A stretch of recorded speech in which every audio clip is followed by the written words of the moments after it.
Hey, so my name is Matan. I'm going to start with a short demo to see if it works.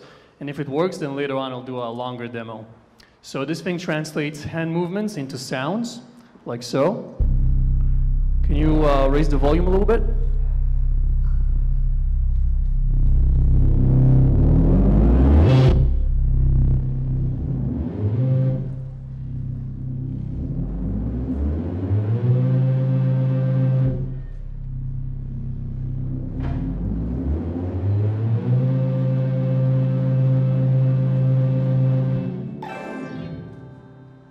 So, this is the instrument. It's an instrument that is controlled by motion. And this came out of my work with people with disabilities. So just to get here, to show how it was made and why it was made, I want to start from earlier.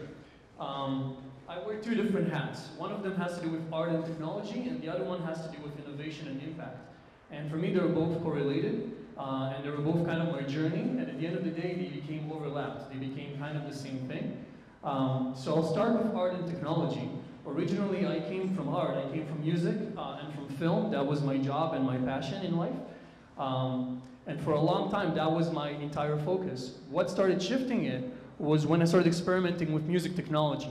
I started thinking about ways to make music using physical signals. After playing instruments, I thought about new instruments that had to do with our body. And specifically, I was thinking about brainwaves, heartbeats, and motion. So these are all physical signals that are somewhat musical. They could be treated as music. And to show you a quick example of what I mean, this is a show I made for Google where this woman right here is connected to a heartbeat sensor. This guy is connected to an EEG, and I'm connected to a camera that scans my movements. And all of us are making music. So she is making the beat, his brainwaves are making the melodies, and my movements are conducting them. So the show was basically making music on stage without any conventional instruments, just with physical signals. After doing this, I started thinking about other ways to implement the same kind of thinking into actual physical objects. So this is a musical hat.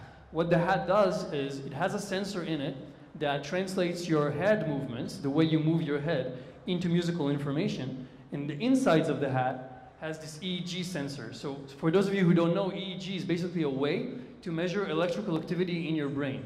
So this is one of the ways we can actually try and test our brain waves.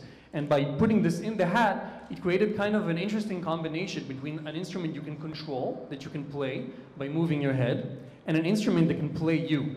Because your brain waves are not something you actually actively control. The best example I've ever had of controlling EEG music was meditation. People who are experienced meditators can really influence their brain activity, and by doing so can influence the music. But for most people, when you put this hat on, it just makes music out of your existing brain activity. And your way of controlling it would be moving your head around and seeing what happens. Another example is this. This is called Rorim, and this is actually an interactive installation for a museum. So the way it works is this is a sculpture about the size of a child, and when you stand in front of the sculpture, it mirrors everything you do with your body, with your movements, with lights and with sounds. But when two people stand on both sides of it, it becomes really interesting.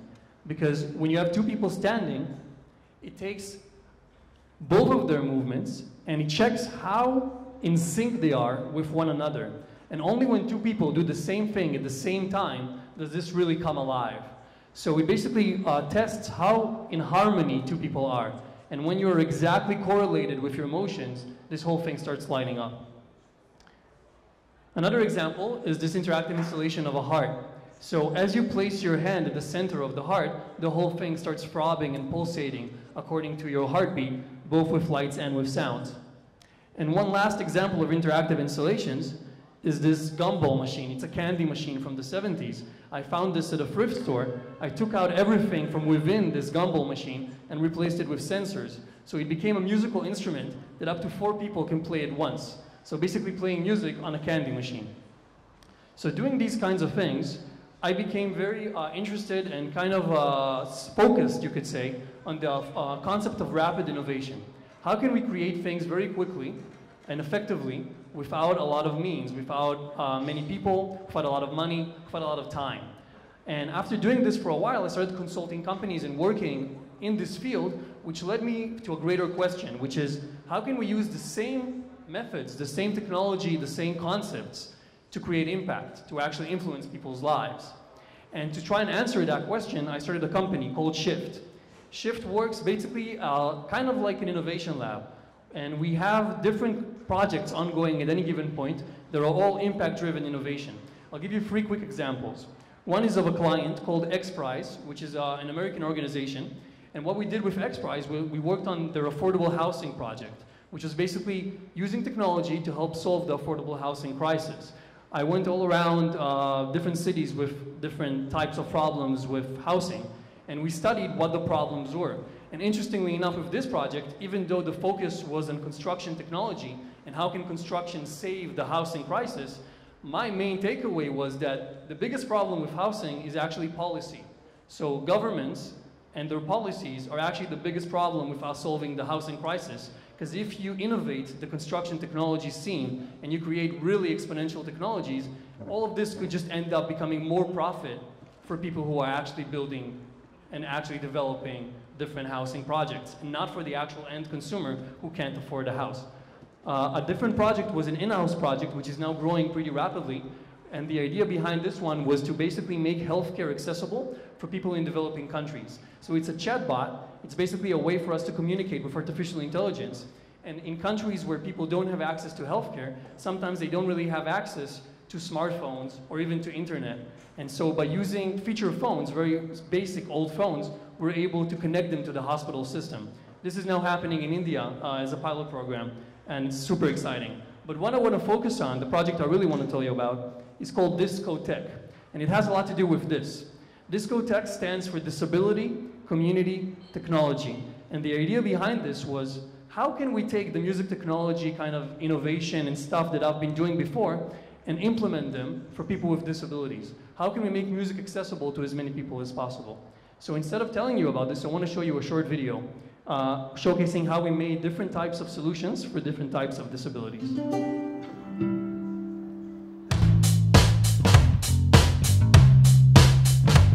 DOKU.TECH stands for Disability, Community, Technology. The idea was to take 4 musicians with special needs to enable them to fulfill all their fantasies and musical dreams. We have 4 different musicians with 4 different challenges, 4 different teams working on 4 different floors to create 4 working prototypes. I was born without a hand. I've always wanted to be able to play so I can perform by myself. The main challenge was to build the actual extension and at the same time to make the feel and the sound of the actual strumming of the guitar pick to sound like an actual arm. When I was 18, I've been through a snowboarding accident. Since then, I'm on a wheelchair. We are trying to combine few instruments together. An harmonica and a microphone and a special kind of guitar. Everything will be connected to a looper. It's all modular, that you can actually disconnect and connect it back. So my project here is to be a one-man band. Roy now is 18 years old. We discovered when he was 15 months that he has a brain tumor. After the operation, we discovered that he's blind. Also, he became autistic. And after 2 months, he started to play. Because Roy is handicapped and he has a weakness all of his left side, he plays with his right hand with 4 fingers and the left hand with only 1 finger. What we did is we used 1 finger he has on his left hand, and whenever he hits a note, we turn it into a chord by supplying him the ability to set the type of the chord using his legs. Ofer Green is a very talented electronic musician. He was a student of mine. He has Mahado-Joseph disease. When I met him, he could still move a little bit and talk a little bit, and after a while his situation worsened.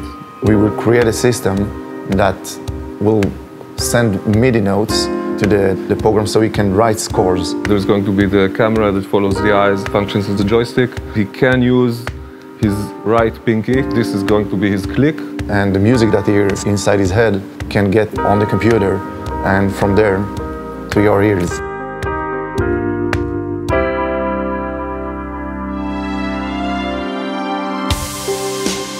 We have here 3D printers, electronics, and Arduino. Everybody's a musician and a programmer and a mathematician. And designers and the most talented, brilliant people. Wow! It was kind of fun, you know, like I'm hacking and in the background people are jamming in different, you know, prototypes all over. It was really fun. All the people that came here, they are volunteer. It's a project for them, and for me, it's more than a project. It's my son, and this is his life. These 4 people represent so many people out there that will need these things and can benefit from them in the long term. It's good for people with special needs, but it's also good for hobbyists, it's also good for children, and it's also good for professional musicians. The main goal and ambition here is to make music accessible to as many people as possible.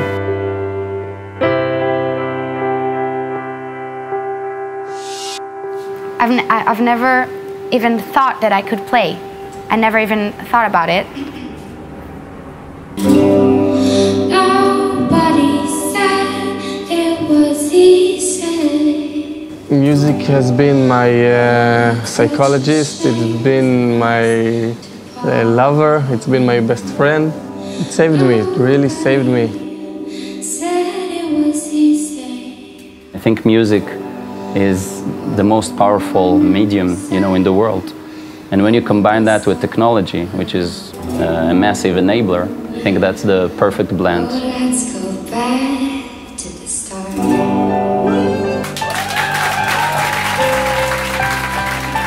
The main idea behind this event is to create continuity without boundaries. I really hope it's not the last event. I really hope that it will grow, not just in Israel, but everywhere.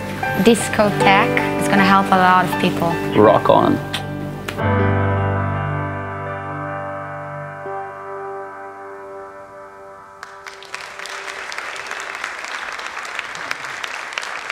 Thank you, guys. So what's happening with this project specifically, I have 2 things to tell you about the development. The first one is that the next version of this is not focused only on music. We're working on dance and painting. So basically making art accessible to people with disabilities using technology in different ways. And we're spreading outside of Israel to do it in different countries. But also I've learned a very valuable lesson from doing this, because what you just saw were 4 prototypes that were targeting very niche demographics, very specific problems. Now, people before me on this stage stated very wisely that when you don't have actual market value, it's very hard to scale these things. It's very hard to reach millions of people with innovation when there's no real feasibility, financial feasibility for what you're making. And I think the main problem with this kind of thinking was we made things very specific, very custom-made for problems that very few people have. So what I started thinking about was, how can we help really as many people as possible play music? And my thought was, can we take hand movements, which is a very intuitive way for us to express ourselves, and kind of we use it when we dance, when we speak. Almost anyone can do it. Can we use nothing but that to make music? And by doing that, can we enable anyone in this room to play music, regardless if you're healthy or disabled or young or old, if you're a musician or not a musician? And so this became the instrument, which graduated from a European Union incubation program. And I'm going to try and do another demo for you guys. Let's see if it works. So first of all, I need a bit more volume. So for example, you could try play drums, or you could try play melodies. Can I have more volume? Can you raise the volume? And what I can try and do now is I can try and layer them on top of each other to create a song. So let's see what's up.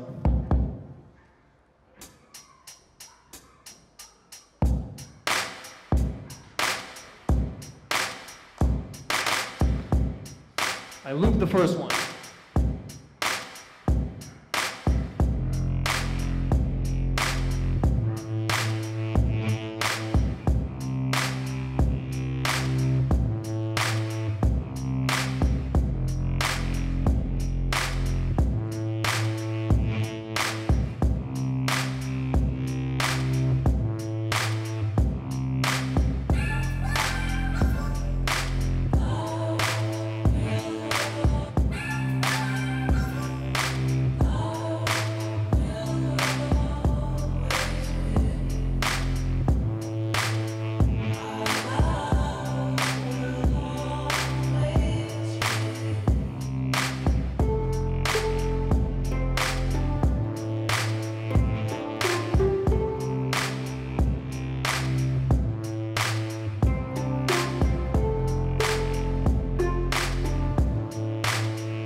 Thank you, guys.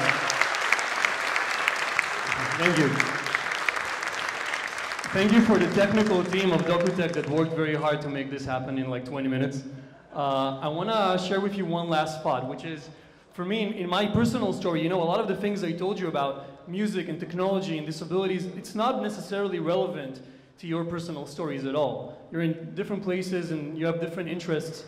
But what I think is a universal quality in this time and age when the world has so many difficulties, challenges, and problems is for us, our generations right now living on Earth, to find each of us what we want to do, what we're passionate about, what we would do if no one would pay us, what we wake up in the morning thinking about. Where does this thing meet what the world needs?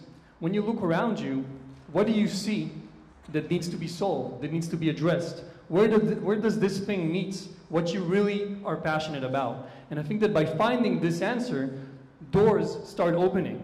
It's not just for the world. It's not just an altruistic kind of thing. When we find that sweet spot between what we love and what the world needs, the world listens to that.